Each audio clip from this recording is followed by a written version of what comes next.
Hi friends, দেখো আমরা পাড়ার মেন রোডের বাইরের দিকে এসেছি বন্ধুরা সবাই মিলে একটু আনন্দ করতে। কেন ঘরে বসে বুঝতেই পারছো লকডাউনের বাজার, ঘরে বসে তো আর থাকা যায় না।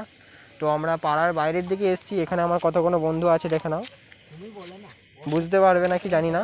লাইটটা জ্বালানোর চেষ্টা করছি, ও লাইটটা জ্বলবে না কেন ক্যামেরা অন আছে। ঠিক আছে, দেখে না একজন চেয়ার ঘাঁটছে, তুমি কি তোমার বয়ফ্রেন্ড কটা আর একজন গার্লফ্রেন্ডের সাথে কথা বলছে। হ্যাঁ তো আরেকজন স্বাস্থ্য রিপোর্ট আছে।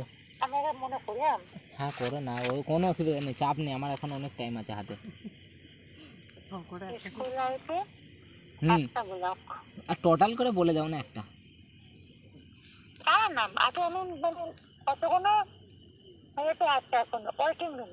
আচ্ছা ঠিক আছে, আমি কি বলছি, আমার জন্য একটা মেয়ে ফেয়ে দেখো, অনেকদিন মেয়েদের সাথে কথা বলিনি, তো মনটা কেমন দেখতে পাচ্ছ ফ্রেন্ডস, তো আমার বন্ধুরা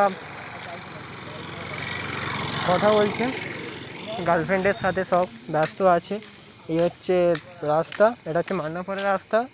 আর আমাদের যে মেন রোড, মানে মেন রোড নয়, এমনি আমাদের পাড়ার যে একটা পিছনে দিয়ে মেন রোড বলা হয়, যাকে বলা হয় এখন, ঠিক আছে, ঢালাই রাস্তা, ঠিক আছে, এটা দিয়ে আমাদের পাড়ায় ঢোকা যায়, যাওয়া যায়, ঠিক আছে।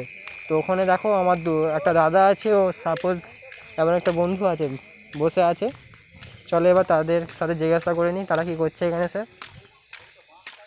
তোমরা এখানে কী করছো? হ্যাঁ, কী করছে এখানে? এখানে আমরা বাল ছিচ্ছি।